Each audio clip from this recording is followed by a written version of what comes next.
feel the pressure. How long is on, right? No, I guess it's gonna sit. Oh, I can fix it. Now, see, on the agenda, you put number 4, forum determination. Is that based upon the total number of people that responded to being on the committee? Mhm. What was that total number? So it must be 6. Was it 2/3 forum requirement? Simple majority.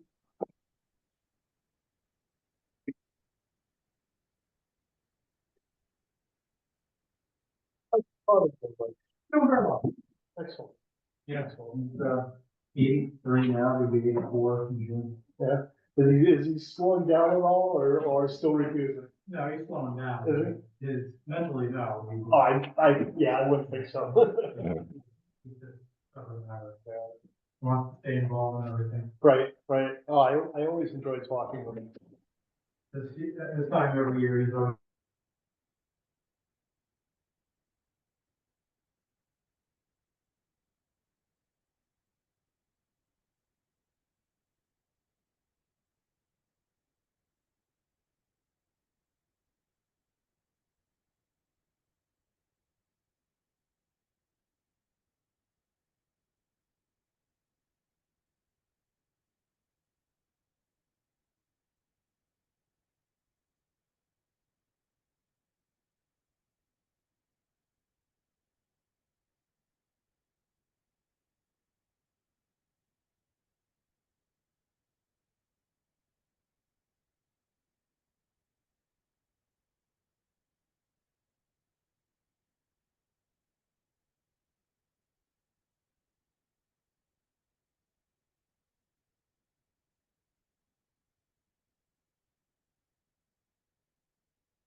When you're ready, I think we can get started.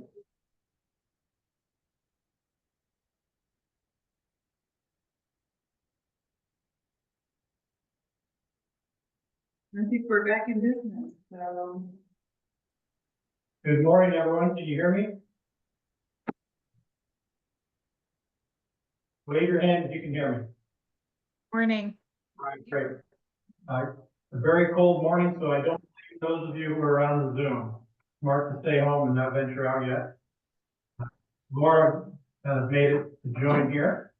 And we're very fortunate to have Stuart Baker from the Town of Queensbury. His title is Senior Planner. Oh, gotta move. Executive actions includes, but I like that. What's that? Right, or the check. Okay, we need everybody to mute, please. Yeah, somebody's got a microphone on. Just for a little context here, Queensbury, I think, is unique in our region to have a planning department. Many of the local towns don't have those resources and rely upon county planning department. So we're very lucky to have Stu presenting to us, not just with his experience and background, but be able to speak from the experience gained at the Town of Queensbury, which I think is probably, you know, to be put properly so on a pedestal as far as being advanced as they come within this region. At least I always tell prospective buyers when they come to the region, that's what to expect, especially if we're going to planning board for site plan review or such. You know, this operation that the town has gone through recently, comprehensive land use plan, is a very, very important part of guiding the development of the community. And I think that's really the intersection of this committee's work with Stu being here today is looking to having realtor members getting involved in these local boards to help guide the direction of their community. Queensbury just happens to be the largest population center in our county. So I think it's a perfectly appropriate town to focus on, and the timing is right. They just completed their comprehensive land use plan. Stuart's gonna tell us that it was adopted in December, give us some background on that process. And I'm really looking forward to talking about where they fit it now to the next phase and see how that interacts with the rules that will govern going forward. So without further ado, Stuart Baker. Thank you very much, Mike.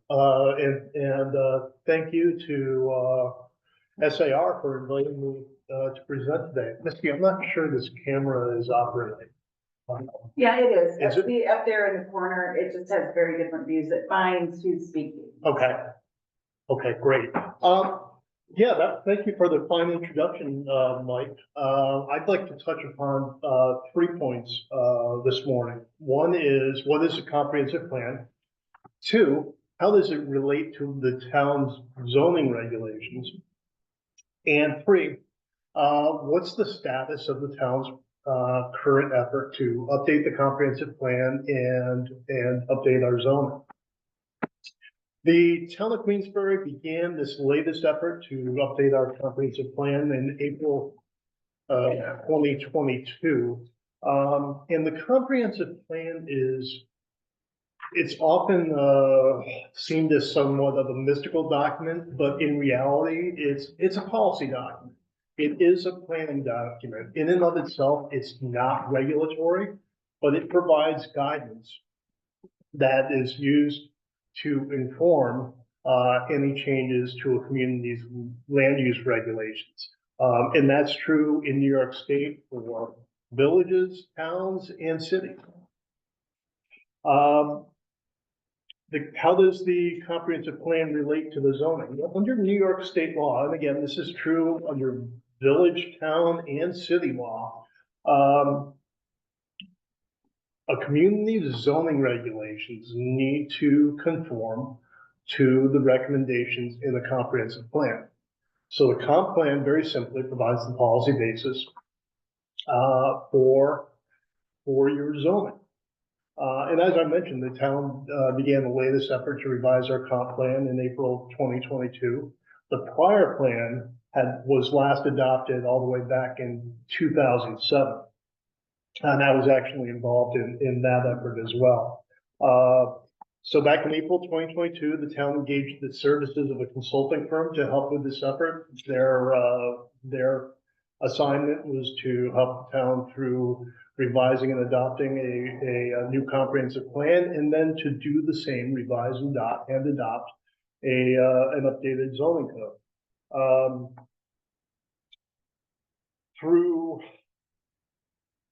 From April of 2022 through November of 2024, the town, through the efforts of our consultants and a project steering committee, held 3 public information meeting sessions, 1 stakeholder meeting that was focused on economic development and housing issues, also provided an interactive map where residents and interested parties could leave comments online, did an online survey, which actually had a great response. We had over 795 people participate in the online survey. And there were 2 public hearings held. One was held by the project steering committee, and the second was held by the Queensbury Town Board in November of 2024, after which they adopted the comprehensive plan. Now, the plan itself is a relatively small document, 68 pages. But if you look at the documents, the full documents online, you'll notice that there's about 1,000 pages of appendices. And the majority of those appendices are actually prior planning reports that occurred that were done by the town since the last comprehensive plan was adopted back in 2007. So the comp plan is adopted, and the project steering committee is underway with efforts to revise the zoning code to be in compliance with the recommendations in that comprehensive plan. That effort actually began in August, right after the steering committee recommended the comp plan for adoption. they started right in on reviewing the zoning. And at this point, in the zoning revision, we are still in the process of sort of evaluating the current code, collecting comments, from the project steering committee, and from the town board, from the planning board, from the zoning board, from town staff on, what changes, may be needed. And we're looking to do changes that are, of course, conforming with the comprehensive plan, but also changes that will improve the overall land use code, make it easier to understand, easier to administer. One of our goals at the town has always been when we change our land use regulations, we're trying to simplify, both from an administrative perspective and from an applicant and developer's perspective. Sometimes we succeed at that, sometimes we don't, but the goal is always to improve. The community development department, which planning and zoning falls within, kind of prides ourselves on expediting review of projects that require permits to the fullest extent that we're able, and to a great extent we're pretty successful at that. Complex projects, such as the current review of the Plain Resort at West Mountain, of course, take a longer time. But West Mountain project it's not only complex, but it falls under a section of the zoning code that actually calls for as thorough a review as it's undergoing. So there's actually a meeting of the project steering committee coming up this Thursday evening, 7 p.m. at the Activity Center. The steering committee is going to be talking with the consultant about our residential zoning districts, and what sort of changes, if any, may be recommended for the zoning that addresses those. In February, the committee will be looking at the commercial and industrial zoning districts. And one thing of particular interest to realtors is this. The comprehensive plan actually recommends that the commercial zoning districts be considered changes to allow for mixed use development, as in vertical mixed use. Commercial activities on the lower levels, followed by apartments, condominiums, and other type of residential units on the upper levels. So that's something that I recommend the realtor community follow closely. We'll be doing public workshop on the zoning rather, is coming up in March of this year. The committee hopes to actually have a draft set of recommended zoning changes from the consulting team in June, at which point ideally that would be recommended to the town board for consideration.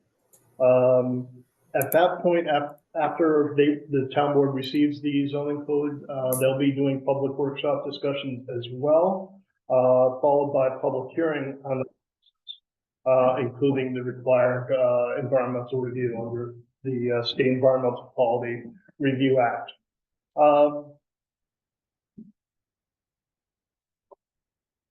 We're also looking to, as part of this work, once we have recommended changes to the zoning code and our major commercial corridors, meaning aviation, Route 9, Quaker. We're also looking to work, the town is looking to work with the Adirondack Glens Falls Transportation Council, which is our area regional transportation planning agency, to sort of do a transportation impact analysis of what these changes might mean to our road systems, and actually all of our transportation systems, which would include transit, which is now provided by the Capital District Transit Authority, and bicyclists and pedestrians.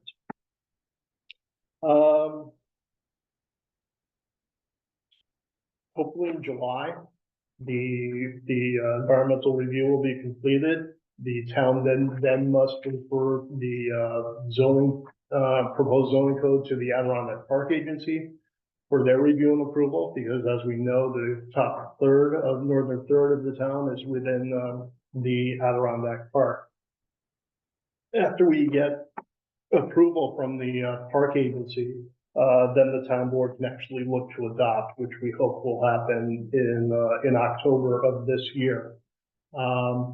So that, in a nutshell, is our process. You may not be aware that on our project steering committee, which is, as I mentioned, has been working on this since spring of 2022, we have two realtors involved, Bob Sears and Heidi Roback.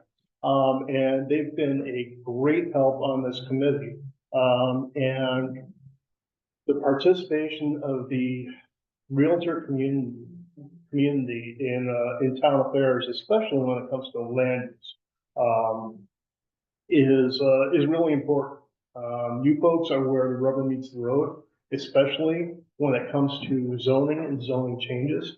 And I think it's vitally important to have your understanding of what the town's working on with zoning, your participation wherever possible. You bring a lot of experience and great ideas to the table every time you do participate, and I hope that will continue and grow. That concludes my remarks. I'd be happy to answer any questions that anyone might have. Sure, we happy to open up any questions from the Zoom callers. If you want to raise your hand, Misty will call on you. While you're thinking of questions, I've got one to put forward. So you said the last comprehensive land use study was done in 2007. Correct. What would you identify as significant changes in the current one? In the current one from last, it's primarily a recognition that the town's rapidly running out of developable green space, as it were. Internally, we often, jest that there's not much out there for undeveloped land other than ledge, slope, and wetlands. That's a slight exaggeration, but we're every year we get closer to that being the truth.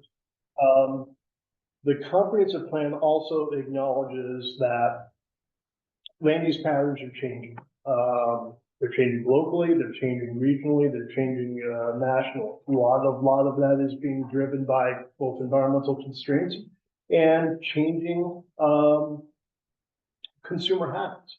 A lot of people are looking for more walkable communities, for example, and many of the policies in the new comprehensive plan are designed to support just that, and hopefully we'll get that implemented through the appropriate language in the zoning code. You mentioned changing habits.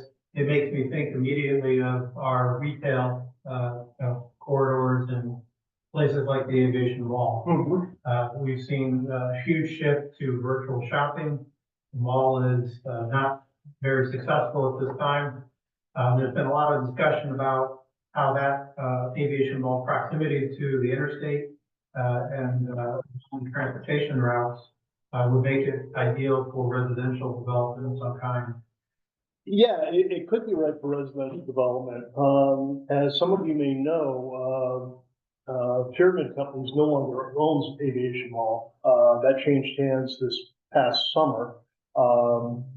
But the town a few years ago, 3 or 4 years ago, actually amended the zoning at Aviation Mall. It has its own zoning designation, ESC, for enclosed shopping center. They amended that zoning to actually allow for construction of an apartment building on the lot. That change was made at the request of the Pyramid Companies, but for various reasons, they never followed through.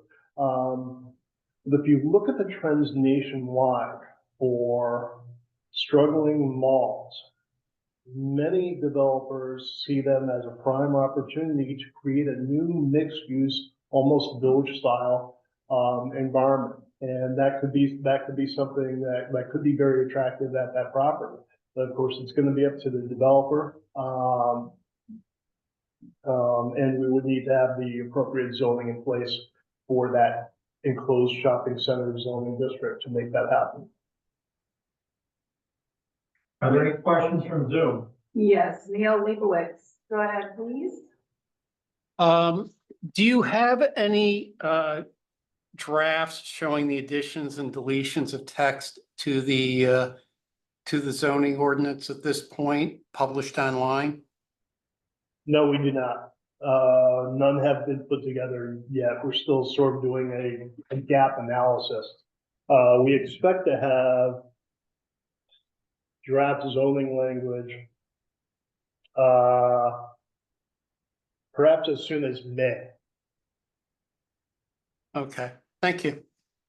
You're welcome. Will those be available online? Yes, I will. Is there an opportunity for those listening today or other interested parties to participate in the formulation of whatever changes might be proposed? Absolutely. We've got a number of public participation opportunities coming up. First will be, well, actually, we've already started. We held stakeholder meetings last week to cover housing and economic development issues. That was one meeting, and that was followed by one to discuss environmental issues. In terms of public workshops, the first one coming up will be in March. The date for that has not been set yet, but please keep your eyes open for that. If you go to the town website, that's queensbury.net, you will find a link to the comprehensive plan update process. That page will lead you to a page the consultant put together, and there's a complete calendar on there, as well as notice of meetings. Meeting notices are also placed in the town calendar on the town's website. Are there any significant changes that you can forecast are likely to happen that will be headline attention getter type things? Well, headline attention getter, yeah. With the state of the local news media, I don't know we get many headlines lately. Attention getter, the recommended transition of our commercial corridors into mixed use corridors, I think should be something of interest. Concerns will come up, obviously about the impact on infrastructure such as our roadways, water and sewer. But frankly, one of the reasons we're looking at those corridors for such changes and increased density is because they have the transportation systems, they have the water and sewer. One of the big issues I know for this membership is the availability of inventory to transact itself. Right, that's top of mind for everybody. As we see more and more people attracted to want to live in this region and community, what might happen with regard to density allowances within the zoning code? Because as you said, there's an acknowledgement we're running out of space on which to build. The alternative, if you have more people wanting to live here, then is to make it more dense. That's correct. And increasing density in some of our residential neighborhoods is something under consideration, something recommended in the comprehensive plan. In fact, there's one proposal that the town board is discussing, and it may go to the zoning project steering committee to allow townhouses under certain conditions in 3 zoning districts. Moderate density commercial, neighborhood residential. No, I'm sorry, moderate density residential, neighborhood residential, and commercial moderate. And this would be allowed on properties in those districts that are in close proximity to transit lines, and on public water and sewer. So that's an example of the type of change in density allowance, that may come down the road. In terms of densities on this townhouse proposal, we're talking about 3,000 square foot lots, which would lead to probably approximately 1,500 square foot units. But yeah, I mean, we need more density. And one of the interesting things that's going on in Queensbury right now is we're seeing a lot of apartment construction. We're still seeing where lots are available, single family residential construction, but we're not seeing a population gain with it. And that's because of what's going on with demographics, both locally, regionally, and nationwide. Queensbury, despite the growth in dwelling units, Queensbury's population is flattening out. And why is that? Because we're seeing less people on average occupying a dwelling unit. So it's few people per home, per apartment. And it's sort of an interesting trend to watch right now. And that's reflected in the school district enrollment as well, isn't it? Absolutely, yeah. That's something that's happening everywhere, for Yeah. sure. And years ago, there were, and by years, talking 15, 20 years ago, there was a lot of concern with the growth of apartments back then that it would lead to too big of an increase in students in the school district. And the study found that there were actually less children per dwelling unit in apartments in Queensbury than there were in single family homes. And I believe that remains the case today. Does that mean there may be a rollback of the Bay Road overlay district? 400-foot setback? I do not know. I'm sure Bob Sears has been vocal about that. I believe it's one of many topics he's brought up. Yeah, I don't know, but that's certainly going to come up for discussion, I'm sure. So what's next from here? Is the public invited to attend Thursday's meeting at the activity center? Oh, absolutely. All the project steering committee meetings are open to the public. And we encourage attendance and participation. This meeting will actually also be done via Zoom as well. And information on that will be posted on the town website probably later today. And I believe you said you were hoping for draft changes to the zoning code to go to the town in June? In June, correct. Then they've got to do the seeker review and the referral to the Adirondack Park Agency. So we have a goal of the town board being in position to adopt the revised zoning code in October. To the question from Neil, I think it was wondering when the public can get a look at something published online in draft form. Would that be before June or? Yes, that's likely to occur in May. Keep in mind, these are tentative timelines right now, subject to revision. So keep an eye on the project website, and folks can certainly reach out to me with any questions or comments you may have on the zoning revision process. My email address is Stuart B, that's Stuart, B as in Baker, at queensbury.net. And my direct phone line is 518-761-8222. And I take it that you do not need to be a resident of Queensbury to participate. You welcome input from Realtor members, no matter where they reside, as long as they have some access to the community. Yes, yeah, Great. absolutely. So we'd love to see some membership activity. If any of you do get involved, please let Misty know so we have some feedback. We're always trying to improve the offerings that we give to the membership and how we intersect with the community at large. Queensbury just happens to have this great opportunity right now. I'm hopeful that Glens Falls will fulfill their long-said promises about revision to their code, which is far older than 2007. And we have a lot of work to do all around. But I think that's the attitude, is that we all can learn from the process, and, benefit Queensbury now, and then turn to Glens Falls, turn to Kingsbury, wherever it may be next, with this collective understanding to really elevate what the region here needs. We may have different municipal boundaries, but we're one community. I think we've all talked about that in the past. Very true. Thank you very much, Stuart. Appreciate your participation today, and look forward to, maybe getting you to dive in with an update, either in person or maybe with a written submission as we go forward, and keep everybody posted. Absolutely, absolutely. I'd be delighted to. Thank you all very much for this opportunity. I do appreciate it, and I wish you all a great rest of your meeting and perhaps warmer temperatures. Thank you very much. Thank you. Thank you.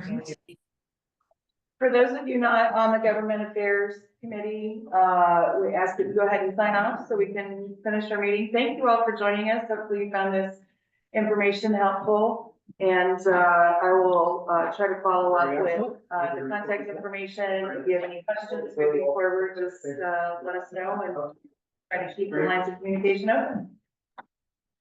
Yeah,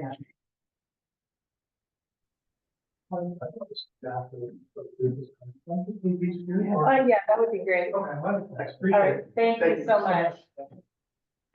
Those of you staying on, we're going to add you to the committee. And you're required to attend all meetings, so. Disappear. Right? We'll do it. I'm not sure who the iPhone is. Are you part of the committee? What's your name, iPhone? Hello? Oh, they went away. And Aaron is not part of, so I will. All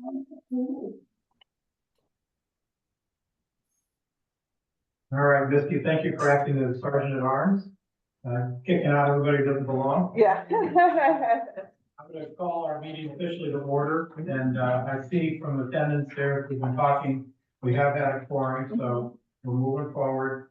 Our meeting schedule for 2025, as you've seen over the last couple of years, those of you who have been involved, we try to meet when necessary and valuable, and we try very hard to cancel meetings where we really don't have a lot to go on. I don't want to be bringing people in even for a half hour unnecessarily. But beginning of the year, we have an awful lot going on. I meant to share out the spreadsheet that I got from Warren County Board of Elections. I will do so after the meeting. So you can see all the races that are up on the local political calendar this year. This is a very active year. And it's one that will be interesting in many respects. We don't know yet who's going to be running for different positions. All we have are some preliminary reports and a few scattered announcements. Not surprisingly, we get more input through the press for the larger locations such as the city of Glens Falls. This year, the entire common council is going to be elected. All of the supervisors at large going to serve the various wards at the county. Queensbury, same thing. We're electing all the supervisors at large for the county board and all the town board seats as well as the supervisor. So these are very high profile positions. And we could have a lot of candidates who are incumbents. We may have brand new candidates, and I am going to project that we're going to have, for the first time in my memory, open seats without candidates. That's a very real possibility. And I say that thinking specifically of the city of Glens Falls. I don't know yet what's going to happen. I think the Republican committee meeting is going to be on the 29th. And that will be a preliminary endorsement meeting. I think there'll be some holes that may get filled in subsequent weeks. The petitions don't get circulated until the end of February through the month of March, and turn in, I think, somewhere at the end of March or maybe the 1st of April. And that's when the petitions have to be submitted to the Board of Elections in order to get the candidate on the ballot. The Dems, I'm sure, are on a similar schedule. We're also waiting for some direction and guidance because the governor had adopted or pushed through and signed a law that would move all elections to an even year, try to force more attention on the big year elections. But we don't know if that's going to stand, and that would realign or shorten terms. So it's kind of a little bit of a mess at Board of Elections without that certainty right now. But you know, for those of you who are unfamiliar with the process, for candidates to get on the ballot, they typically turn to a political party where they can get assistance in going door to door and getting signatures from enrolled members of the party. The New York law, depending on the size of the office, stipulates and specifies how many signatures are needed for that position. A New York State senator is a very large district, and they need thousands of signatures compared to a ward seat in the town of Queensbury where they may only need 100, something like that. So the party is the one that helps the candidate get those signatures. Although you may find that most candidates are burning a lot of shoe leather, as they should, to get to know the people in their district that are going to be voting for them and start their campaign process early. Kim Bullard found all that out as a Realtor member. We've been encouraging Realtor members for many years to get involved. I have to give her a shout out for her effort to seek to fill the second ward seat in Town of Queensbury last year when there was a vacancy created by the death of Harrison Freer. She very, very narrowly lost that. And it was a very unconventional time of year. And it should not dissuade other Realtor members from throwing their hat in the ring. And once again, I'm looking at Lisa Ostrander because she has pledged that someday she'll do it. We hope that she does. But I know in looking at the races as they're shaping up, I mentioned maybe in my email to you all, I think we have a little bit of an interesting race with the City of Glens Falls mayor. What makes it particularly interesting is that number one, we have two candidates. And last time we didn't have another candidate. Mayor Bill Collins was elected without any opposition. He now has opposition from within his own party and within the current council in Third Ward Representative Diana Palmer. If you're like me and watch YouTube and you follow the city meetings, you can have witnessed a lot of exchange of different ideas and approaches between the two of them. I think there's a very clear contrast between them. And I've been looking for a potential for a debate for many years now. And I think something that when Densei was here, we talked about trying to do. I think with Louisa, we tried to talk about it, but we really didn't have the right setup. And I'm thinking this is looking like it might be an ideal setup to try to do a debate. We don't have an active League of Women Voters locally. I haven't had one for many years, but they used to regularly host debates when I was growing up. And I thought it was a wonderful opportunity to have candidates engage in the topics and field questions from the public in a live fire situation and really let people get to know them a little bit. So I'm throwing out there the idea that we try to do a debate between the mayoral candidates for the city of Glens Falls. We could probably reserve a room at the Crandall Library, or if it's proving to be a popular attraction and we need more space, maybe the Wood Theater. And I'm going to throw out the idea of maybe an April timeframe. This is going to be a primary battle, not a general election. So it's kind of front loading everything to earlier in the season, which I think suits our calendar better because everybody on the committee gets very busy summer and beyond. So if we are interested in doing that, then we probably would need to start talking about that like soon. Any Mike, feedback? I think it's a great idea and I would definitely help with that. I think that's wonderful. Great. Well, thank you for volunteering to be the moderator. I appreciate that, Lisa. All in favor? Raise your hand. Great. I see all the hands going up. Excellent. Any other thoughts? I don't want to shortchange anybody. Connor, is there any kind of funding available for something like this from NISAR or, NAR? Yeah, more than likely there probably is. Misty, I'll take a look, but there should be something available. I think NAR, I'm gonna guess, has funding available for this type of thing, but just let me do a look and see what's available. But I would imagine that the answer is yes. Okay, great. Does anyone have experience running a debate? Yeah, from college 30 years So ago. the Dutchess County Association of Realtors, they do a debate essentially every year. And they, similar to what you're thinking, Mike, identify, the most high profile race locally and do a debate. So they've done it for a while, and it's just a matter of, I don't think it's terribly difficult. It's just a matter of, again, having a good base of questions to ask, ensuring that, we're set and we know what we want to do in terms of timing for questions and that kind of thing. But as long as you guys can secure a space and get both of the candidates to say yes, I can't imagine why either candidate would say no to something like this. Then we would just have to sit down as a committee, determine what type of what questions we want to ask. So what they do is they set up sort of a table. They have the moderator. They have someone there who's serving as a timekeeper, who's, giving cues to the candidates, 15 seconds left, 30 seconds left. And they just kind of go back and forth between, who gets to answer the question. Then there's a response or a rebuttal. They, and I don't know if it's necessary, but they give the candidate who speaks first, who answers the first question, then there's a rebuttal from the other candidate.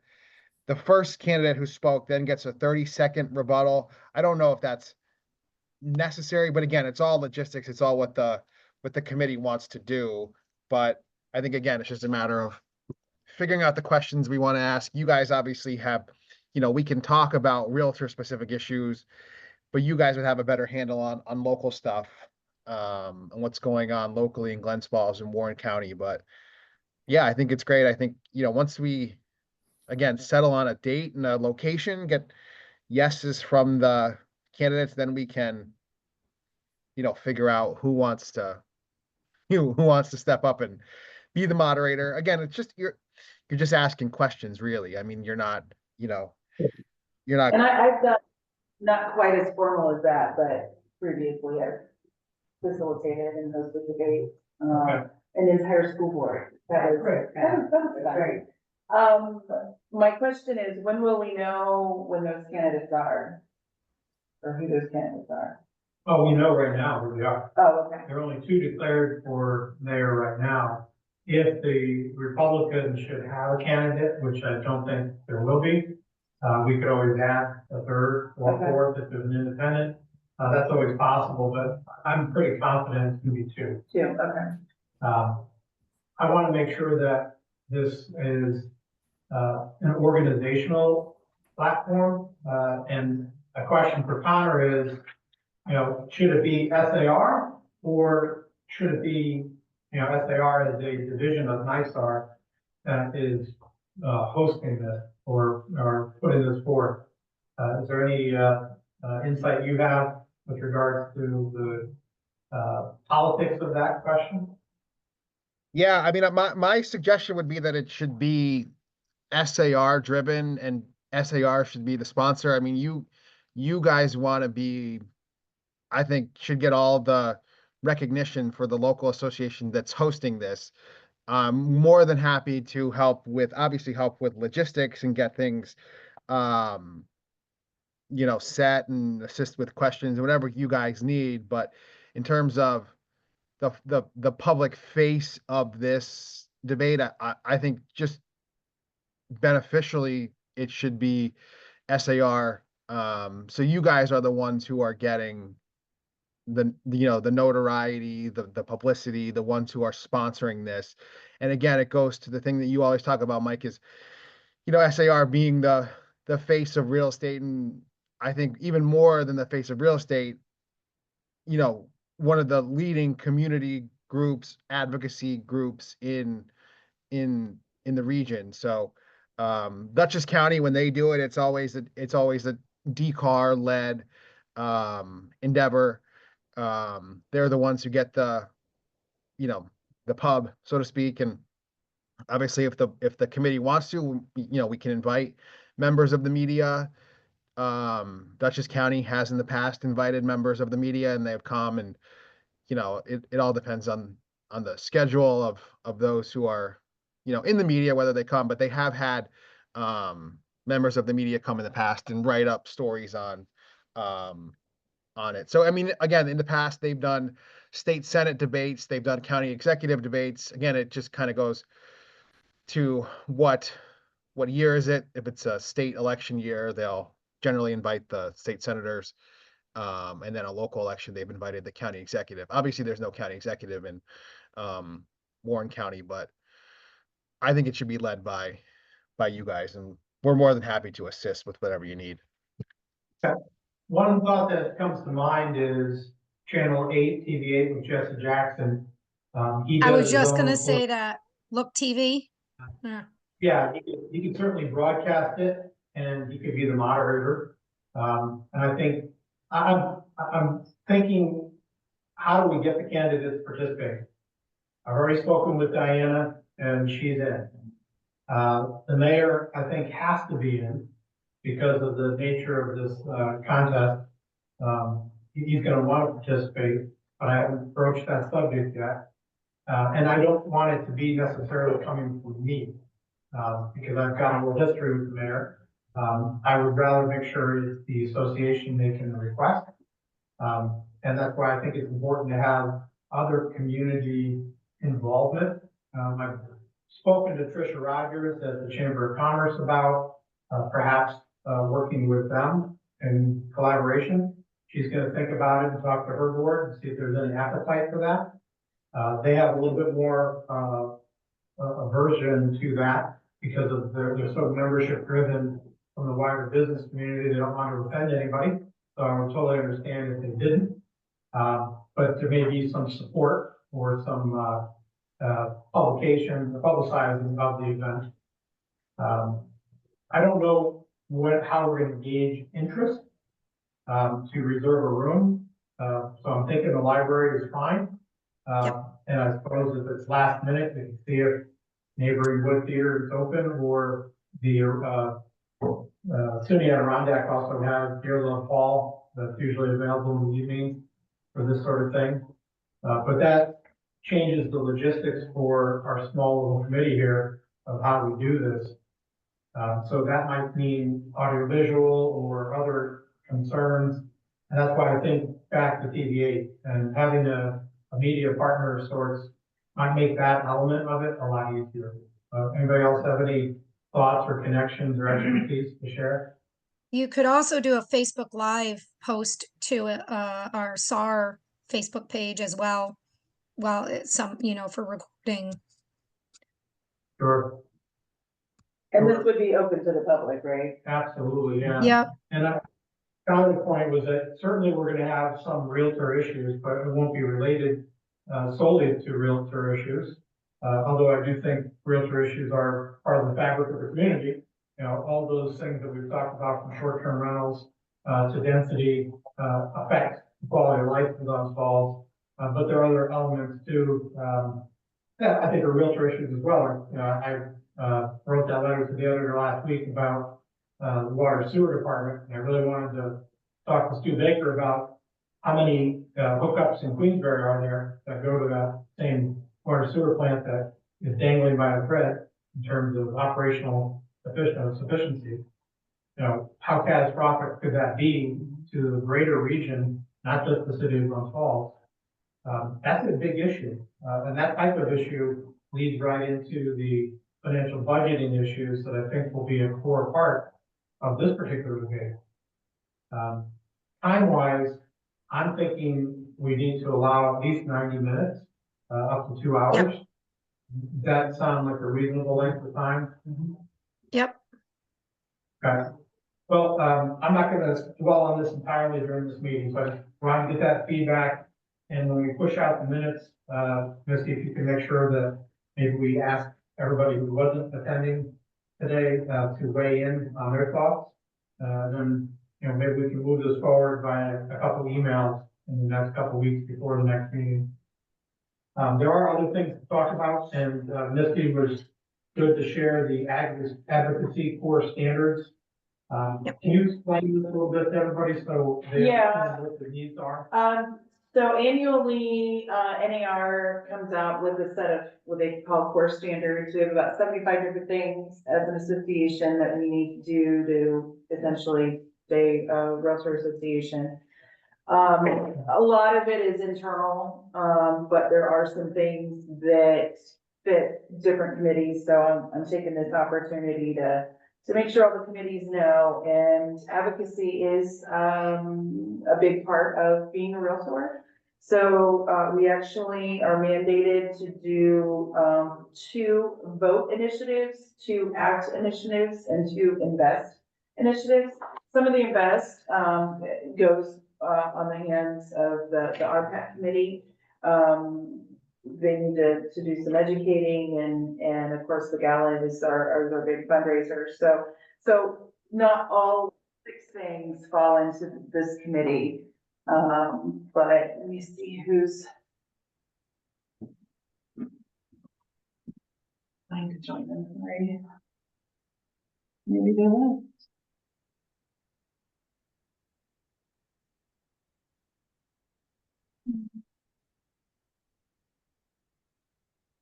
Okay, so, and I provided you with a list. These, it's not like you have to do these things. There's other things that qualify.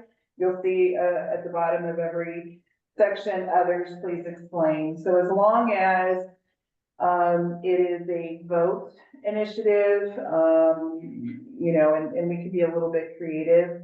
But I just want to make sure that everybody's aware that we have to do these things, and as a committee, with Mike's guidance as the chair, you know, kind of pick and choose maybe what fits best within our association and our wheelhouse.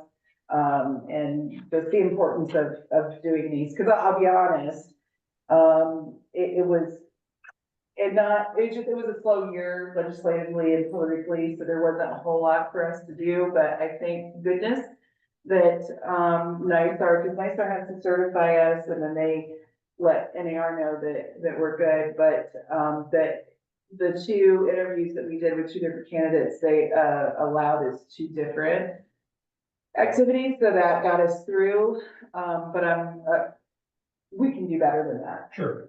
Well, the first thing that jumps to me, as we talked about for the email traffic, was the educational component. And hosting a course, choosing a realtor champion course, I think would be fundamental. And if we can do that through a Zoom class, is that what I was understanding is possible? I don't see why not. And is that the one that Densei teaches, or is that the other one? I think that's what Connor said. Right? Yeah, so I actually, I have to jump off in a couple minutes because we have at 11 o'clock. Yeah, SPC. I reached out to John Winston at NAR about the Choosing Realtors course, and he gave me the information. He gave me all the information and said that it's something that I could do. So we can just pick a date and do it. It can be a Zoom. It's just informational. It's just some PowerPoints. It's a lot of things that we already do as a board. So that is an easy one that we can just set up and do. And I'm happy to give that presentation. I thought that it needed to be like a certified instructor. I know that Densei is one, but in talking to John, he said that I could just do it. Great. So we can pick a day. You guys let me know. We can do it via Zoom. I think it's fine. Can we do that regularly scheduled meeting? Yeah. So when's our next meeting when's our next meeting? The 18th, I think. Yeah. I mean, I'm wide open that day. So we can do it Yeah, as part of this regularly scheduled meeting if you want. yeah, Or it'd be whenever. February, The Tuesday, Yeah. February 18th, at 10 a.m. yeah. Great. Okay, let's do that, and then, we can certainly invite others to that, much like we did today. Okay, Have that, presentation, educational component at the beginning, and then we can fold into an update on debate and interview with candidates. As you know, from past years, we don't have candidates identified yet, so we can't do any interviews right now. That's gonna come later in the year. I will say that I understand that while we've been meeting, Congresswoman Stefanik was being grilled in the Senate for her appointment to the United Nations. The expectation is that she will certainly be certified, and then a vacancy will be created. If any of you have been following along, you'll know that there are 15 different counties in her district. Each of those Democrat and Republican chairpersons will have a vote. They will get together independently and create a candidate from each party for a special election that the governor must declare within some timeframes, that means relatively soon. Sometime probably May, June-ish, I'm guessing, is when that election would happen. The front runners include Senator Dan Steck, who we all know from his very active participation in this association and our events. There are a couple others. I'm understanding that Dan is in the top three. I tend to think he's the favorite because he secured 105,000 votes in the same 15 counties because of the overlap of his Senate district. And the other candidate is in a very small corner of the district, so he doesn't have a lot of proven votes. I think he's just the county chairman out there in Herkimer County or somewhere. And the other candidate that I've heard about for Republicans was Steve McLaughlin, who seems to want to do every different open position there is. He's now being discussed as the president of Hudson Valley Community College. Last fall it was the airport. So I think he maybe is getting the signal that he's not going to be the guy. So it could be a two-way race with Dan Steck possibly getting the nod. We won't have any role in that selection process, but certainly if there's a special election, there'll be an opportunity to interview Dan for that congressional seat, which I think is a must do for us, as well as whoever the opponent is.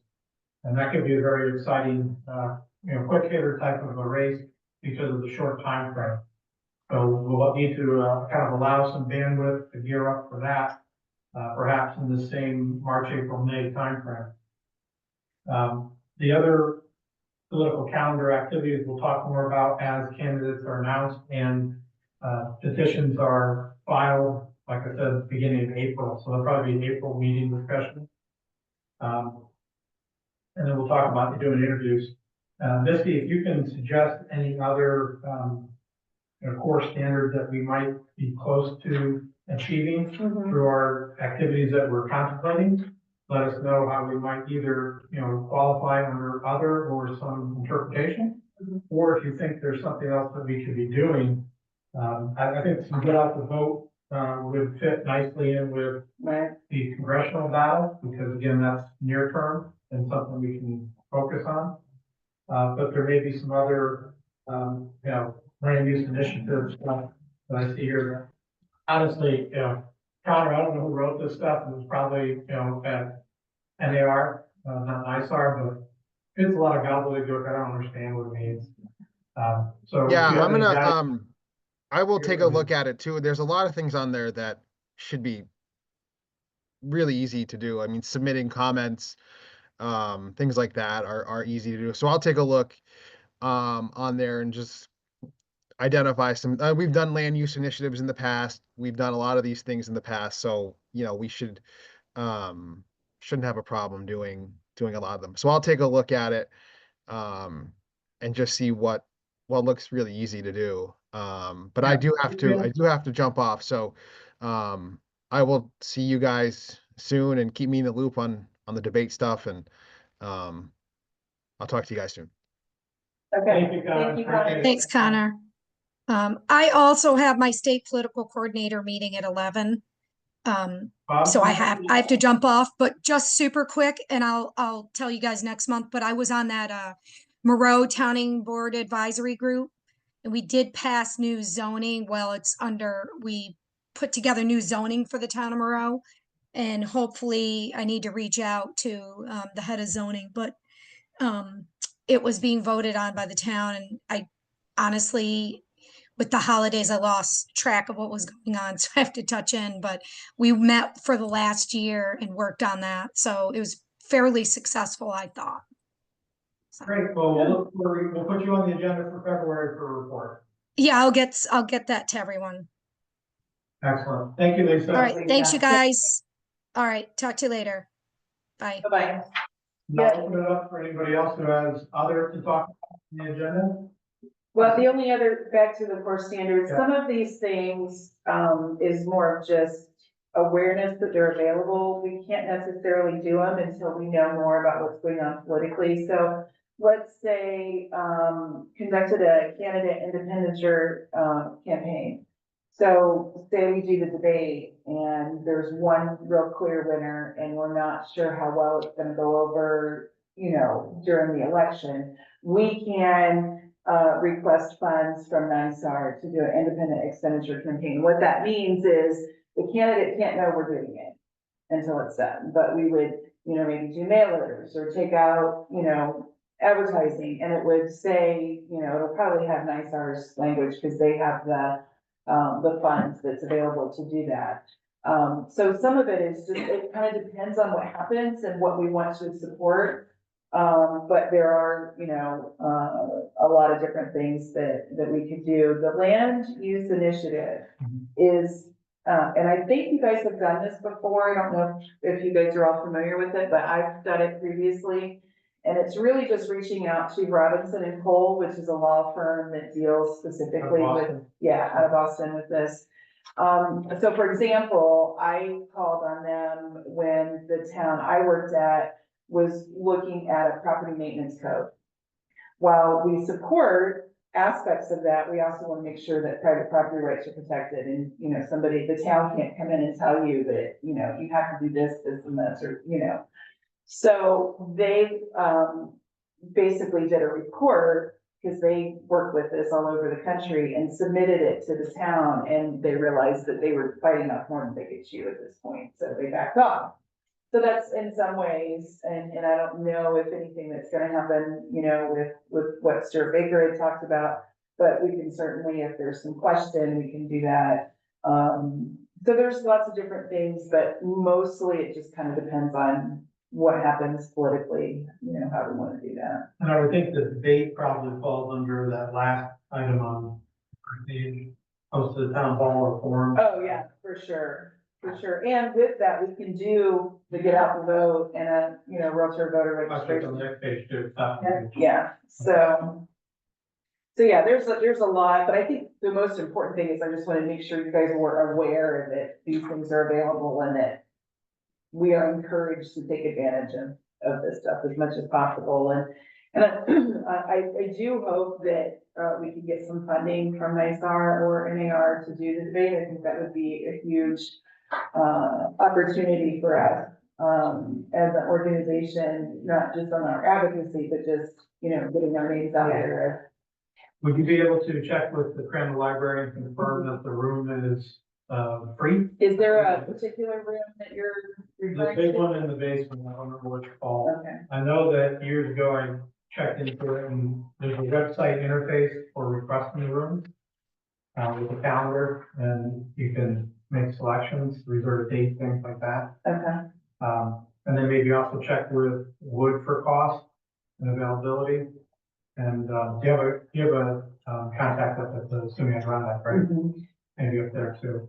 Just have some available places. Suppose we could probably go to Heritage Hall and the Civic Center, a cool insuring arena. If we had to, it's in the city for a city debate, that makes sense. Mhm. But, parking and access, could you go downstairs, just seems like a really weird place to go and it doesn't draw well. but I'd like to keep it in the city as well Do possible. you have a date? I know we talked about April. Are we like beginning of April, mid-April? I would love for you to look at the association calendar and the national calendar and the school calendar and anything you know where it might interfere with Yeah. attendance. Yeah. You know, I'm kind of in my silo where, you know, if my wife doesn't put me out, I'm working, so if Right. I'm not a good person for this calendar. Yeah, April's a good month because there's not any, state or national meetings that I'm aware of. Only thing is probably like the kids' Easter break, they get that time spending long term that. Easter Yeah. is the 20th or something like that, maybe? It's not 20th of April. Yeah. I know I've got a wedding first week of April out of town, so I'm going then, but later on I'll be around Yeah. here. Maybe like the 15th to the 20th, just before break, Right, somewhere in that range, yeah. Yeah. after people. And I have the school calendars up on our. April 15th is tax day, we should pick that day. Right? We'll be talking about government, Right, what better day? and that's the third Tuesday too, Is it? government affairs, would be. Okay. About every third Tuesday, right, isn't it? Yeah, Yeah. Okay. well, thanks everybody, Howard, you're the only everybody left. Thanks for hanging in there with us. Yep. I see they let you out of your cell for a little bit. Your backdrop makes me look like you're in prison. You're on mute. Can't hear And, I am in Arizona. oh, nice, Ah. good for you. you. They let you out of the RV? Oh, yeah, yeah.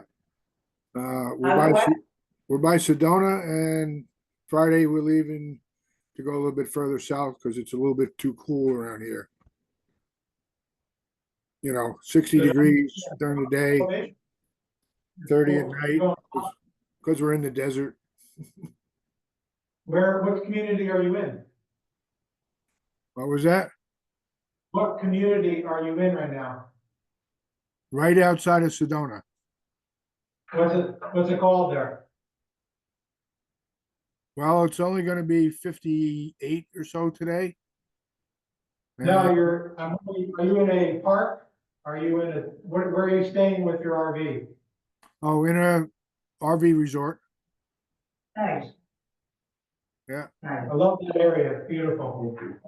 Oh, yeah, we've been here for 2 months. So we've seen a Wow. lot. We actually went up to Utah.